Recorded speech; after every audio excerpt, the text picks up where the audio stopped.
Have you ever felt like you're shouldering so many responsibilities that you've completely forgotten what you truly want?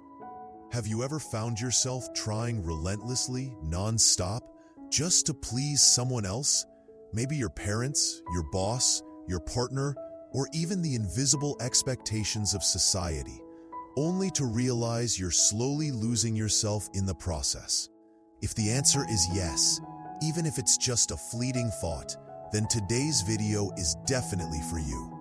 Today, we're going to delve into one of the strangest, most haunting, yet incredibly profound works of 20th century literature, The Metamorphosis by the Austrian Jewish writer Franz Kafka. And you know what? Hidden behind the seemingly absurd story of a man who suddenly transforms into a giant insect is a powerful wake-up call, a precious lesson about not living just to please others. Sounds strange, doesn't it? How can a book nearly a century old, with such a bizarre plot, be relevant to modern life and our personal development journey? Trust me, Kafka wasn't just telling a story. He was holding up a mirror to society itself and to the deepest corners of the human soul. Let's step into the world of Gregor Samsa together and see what we can learn from his tragedy. Before we dive deep into the main message, let's get acquainted with the central character of the story, Gregor Samsa.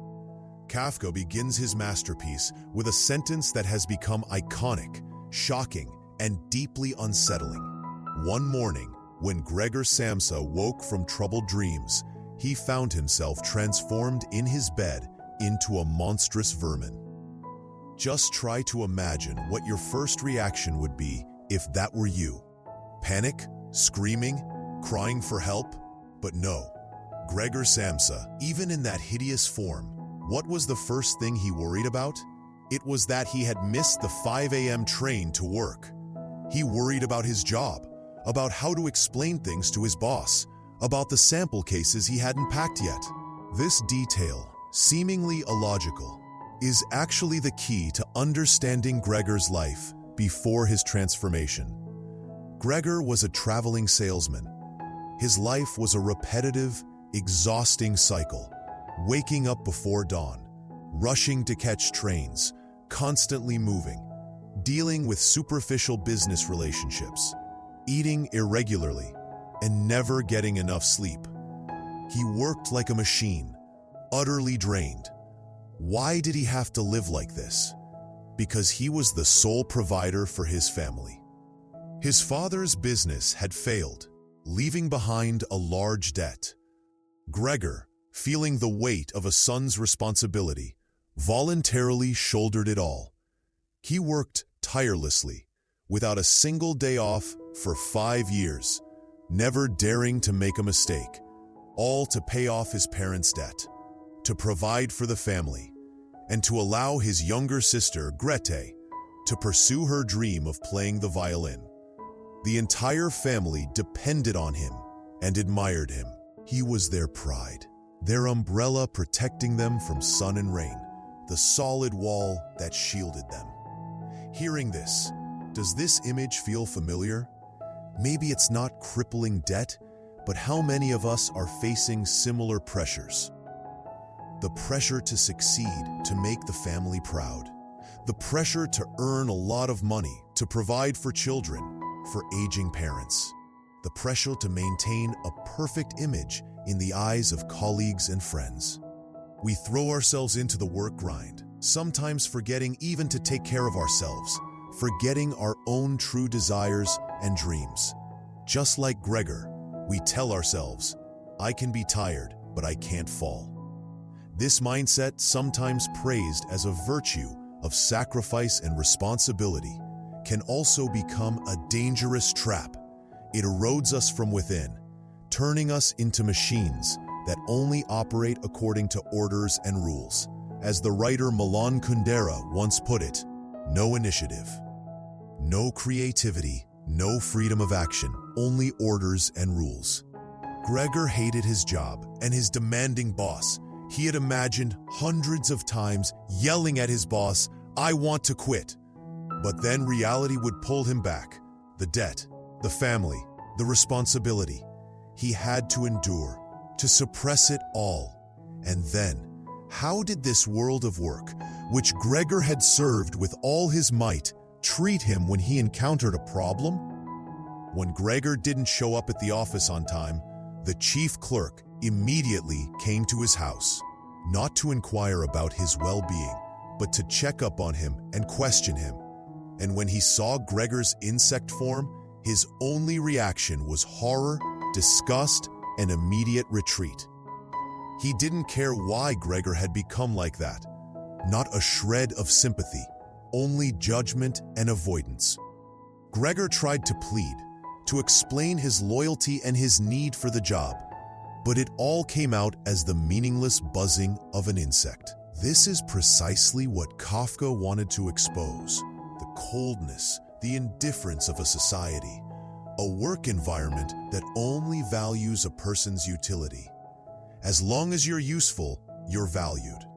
You can easily be discarded when you no longer provide value, or when you face problems, illness, failure, or even just a small mistake. The sentence that resonated deeply with me was, "People only care about how high you fly. They don't care if you're tired." I've read discussions online about this book, and many people feel that the Metamorphosis is like a prophecy about the state of burnout culture and indifference in modern workplaces.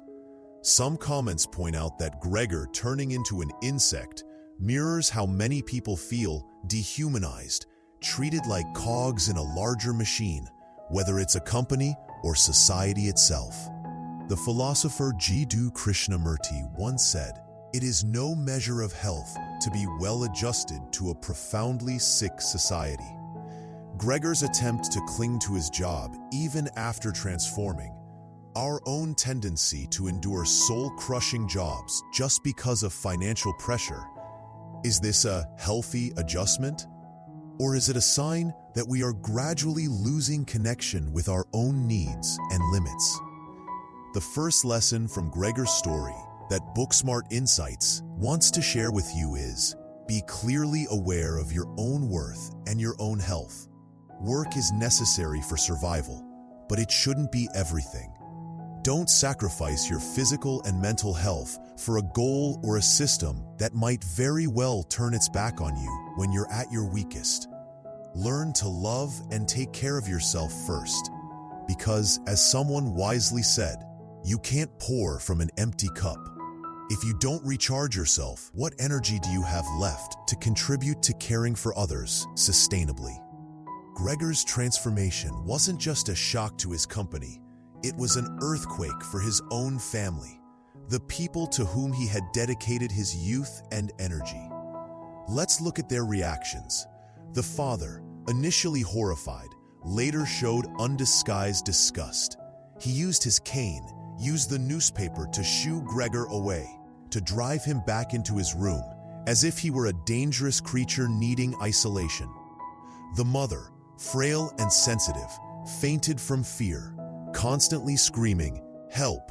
For God's sake, help!" Maternal love seemed insufficient to overcome the horror of her son's grotesque form.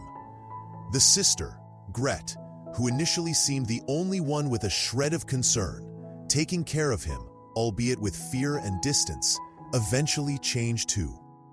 Why this shift? Initially, perhaps it was pure fear of the abnormal.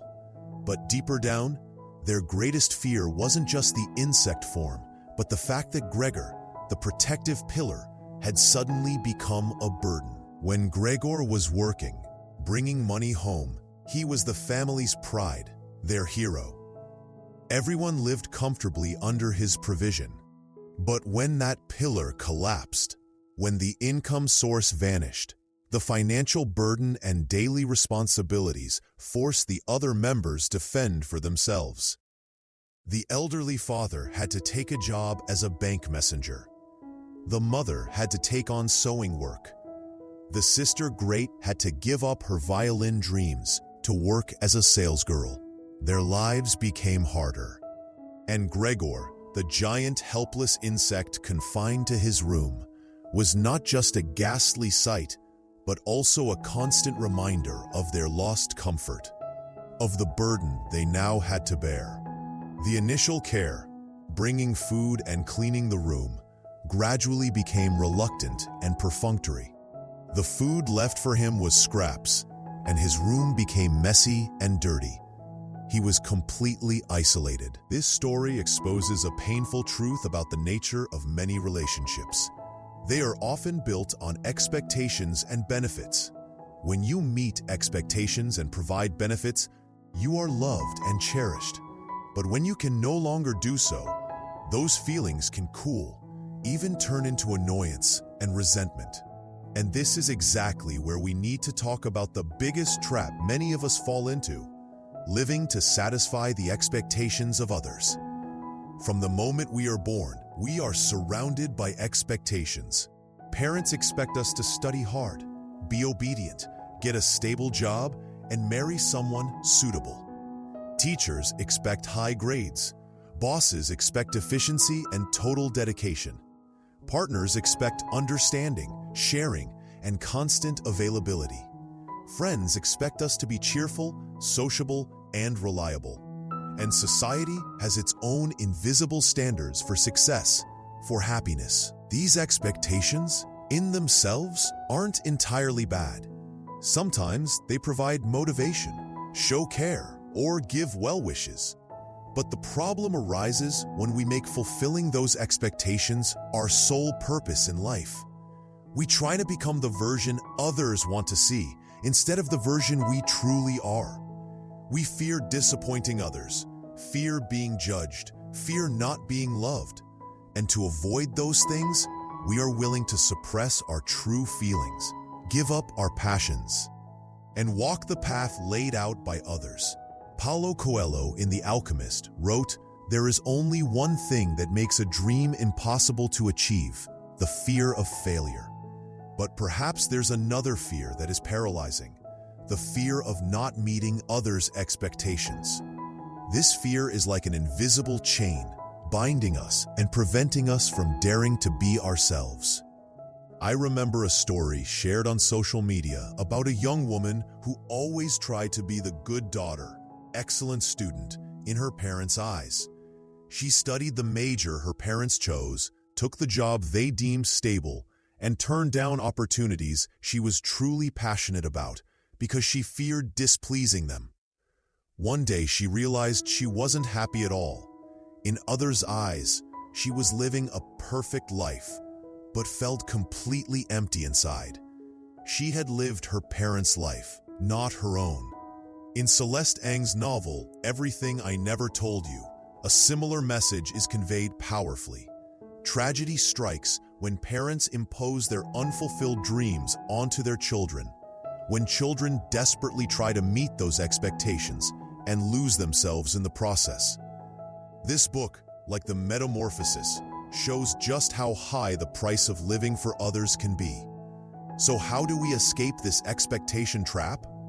There is a very insightful question. Why let others define your value through their expectation? Your worth doesn't lie in how much money you earn, what position you hold, or whether you please everyone. Your true value lies in who you are, in your qualities, your efforts, your experiences, and in the very fact that you dare to live authentically.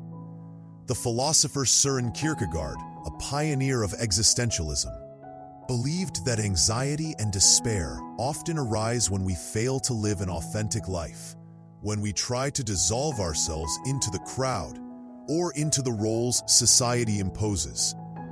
He emphasized the importance of making individual choices and taking responsibility for one's own life. This doesn't mean we should live selfishly and carelessly, without regard for others' feelings. Instead, we need to clearly distinguish between genuine care and constructive feedback, and what imposition and control disguised as love or responsibility. We need to learn to listen to our own hearts, identify what is truly important to us, and bravely pursue it, even if it doesn't please everyone. There's a very famous concept in Adlerian psychology known as the courage to be disliked. It doesn't encourage you to intentionally do bad things so people will dislike you.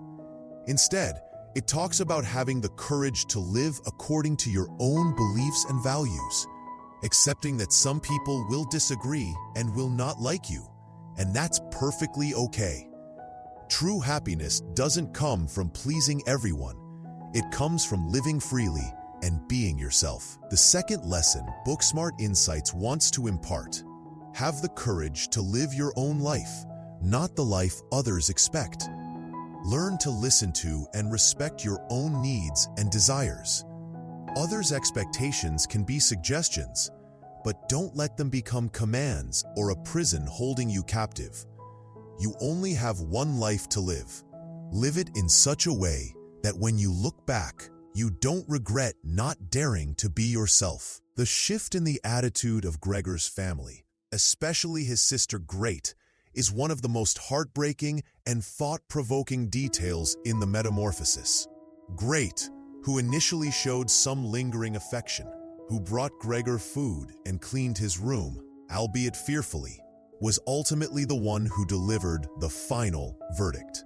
During an incident where Gregor, moved by the sound of his sister's violin playing, the only beautiful music connecting him to his human past, accidentally crawled out of his room and frightened away the family's lodgers.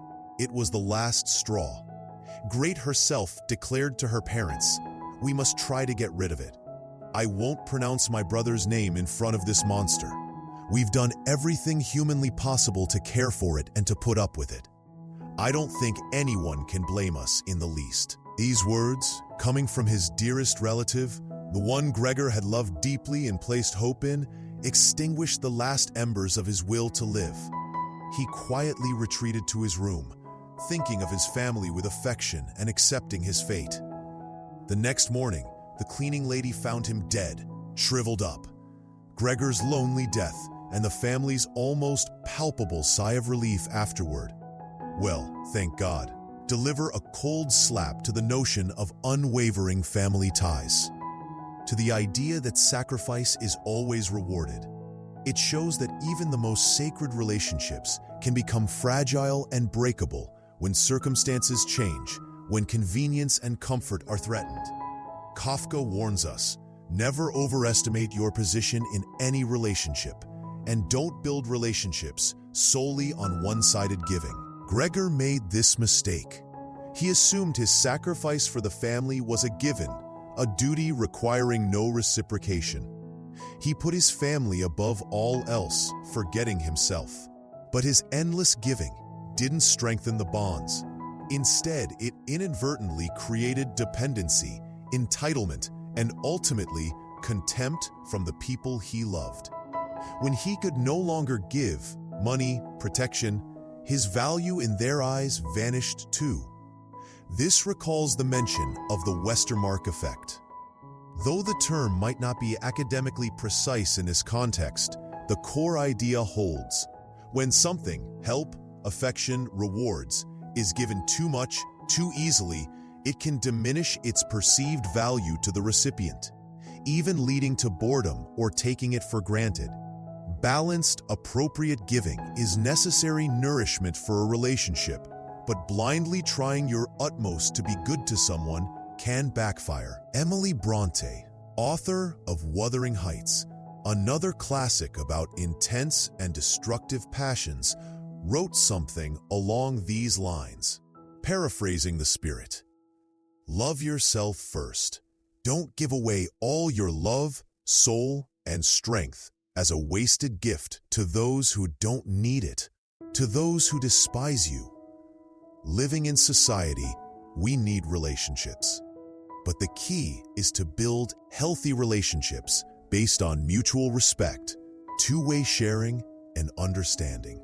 Don't turn yourself into the sole hero carrying everything, nor become the victim of silent sacrifice. Learn to set healthy boundaries. Know how to say no when necessary. Know how to ask for help when you need it. Learn to appreciate others' contributions and also expect your own contributions to be acknowledged appropriately. I've seen many comments on book forums saying that reading the Metamorphosis made them rethink how they give and receive in their own relationships, especially with family. Some shared they realized they had been overly protective of their children, hindering their independence. Others saw themselves in Gregor, always trying to please their parents while forgetting their own happiness. The third lesson from this tragic tale: build and nurture relationships based on balance, respect, and genuine affection, not one-sided sacrifice or selfish benefit. And the foundation of all healthy relationships is knowing how to love and respect yourself first. We've talked about work pressure, the burden of expectations, and the fragility of family ties. But what is the deepest root cause of Gregor Samsa's tragedy? Is it merely because he turned into an insect? Or due to the cruelty of his company, the coldness of his family? Many analysts argue that Gregor's real tragedy began long before his physical transformation. The metamorphosis into a giant insect is merely a metaphor, a physical manifestation of a process that had been silently unfolding within him, the process of losing himself. Let's look back at Gregor's life before the change. He had potential, youth, and energy, but he didn't use these assets to seek a better path for himself, a more meaningful job, or even simple joys in life. He voluntarily took on the burden of the debt, placing himself in the role of the family's savior. He worked like a machine and lived like a shadow, abandoning all personal desires. In other words, he had already metamorphosed into a labor tool, a means to meet others' needs, long before his body changed. Kafka suggests that when you give up your agency, your dreams, and your inner voice just to serve others, you are turning yourself into something less than fully human. You are imprisoning yourself in an invisible cage. Gregor placing himself as the sole pillar, carrying everything, might sound noble at first glance, but it also robbed other family members of the chance to face difficulties, mature, and take responsibility for themselves. It created a dangerous imbalance where one person gives everything and the others become accustomed only to receiving. When you make others' needs and judgments the center of your life, your sense of worth becomes entirely dependent on them. The most dangerous part is that losing yourself makes you forget the need for daily self-reflection and introspection.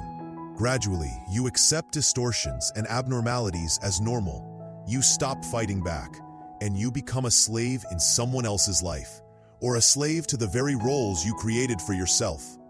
For Gregor, after his transformation, his family's acceptance was the only reason for him to keep living. He still yearned to be the provider again, and still thought of them with love. But when even that last thread of connection was severed, when his sister declared they must get rid of it, Gregor's reason for existence, as someone who lived entirely for others, dissolved. His death wasn't just biological, it was the complete collapse of an identity built on external validation. This story is truly harsh, but it's a powerful wake-up call for all of us in modern society. We might not literally turn into insects, but how many of us feel like Gregor? How many are living lives that aren't truly ours, gradually losing our inner voice and feeling trapped in roles and responsibilities? The renowned psychologist Carl Rogers emphasized the importance of living a congruent life, where your ideal self, who you want to be, and your actual self, who you are closely aligned. When there's a large gap between these two, we experience stress, anxiety, and unhappiness. Gregor Samsa is an extreme example of this incongruence. Some literary critics from an existentialist perspective view the Metamorphosis as a metaphor for human alienation in industrial society, alienation from work, family, community, and ultimately, alienation from oneself. Gregor was isolated not just by his insect form, but by the way he had lived his life beforehand. So, what is the final and perhaps most crucial lesson we can draw from the Metamorphosis? It is this: the greatest danger is not external misfortune, but the internal erosion and loss of self. Let Gregor's story serve as a reminder. Recognize the people and relationships that take your sacrifices for granted. Remember that your purpose in life is not to become the person others need you to be. Your contributions are valuable, but they shouldn't be assumed or come at the cost of erasing yourself. Most importantly, the value you create should contribute to building a life that belongs to you. Learn to think of others, but also learn to live for yourself. This is the strongest armor that will protect you through life's storms. My dear friends at BookSmart Insights, our journey exploring Franz Kafka's The Metamorphosis today has certainly not been an easy one. It's a sad, haunting, even cruel story. But like bitter medicine, it has the power to awaken us and make us look closely at our own lives. Gregor Samsa didn't get a second chance. He remained trapped in the tragedy of sacrifice and self-loss. But we are different. We are still living and still have the opportunity to choose and to change. The core message I hope we all take away today is: you were not born to please everyone. You are not the unfinished chapter of your parents' lives, not an unconditional servant to your children, nor the shadow of anyone else. The famous Chinese writer Yang Zhang once said something beautiful. We once eagerly awaited recognition from the outside world, only to finally realize that this world is our own and has nothing to do with others. The journey of personal development isn't about trying to become someone perfect in others' eyes. It's the journey back to understanding and accepting your true self, with both strengths and weaknesses. It's the journey of daring to live an authentic life based on your own values and desires. When you start living true to yourself, when you dare to prioritize your own well-being and happiness, in a healthy and responsible way, of course, you'll find that life becomes much more meaningful, confident, and liberating. So, what will you choose? To continue being a real-life Gregor Samsa, struggling under the weight of expectations and responsibilities until exhaustion? Or will you bravely step onto your own path, which might be more challenging, but lead to a better, truer version of yourself? I hope that through today's sharing, inspired by the masterpiece, The Metamorphosis, you've gained new perspectives and fresh motivation for reflection and action. Remember, loving yourself isn't selfish. It's the prerequisite for living a full and meaningful life. Thank you so much for listening all the way through. If you found this video helpful, please share it with friends who you think might also need to hear these messages.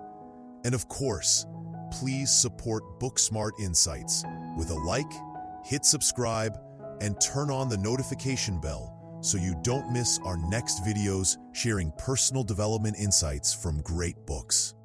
What are your thoughts on Gregor Samsa's story and the lessons we discussed? Have you ever felt the pressure to live for others? Please leave a comment below. Let's share and learn from each other. Thank you once again. May you always find your own light and have the courage to step forward to meet the best version of yourself. Goodbye, and I look forward to seeing you in the next video.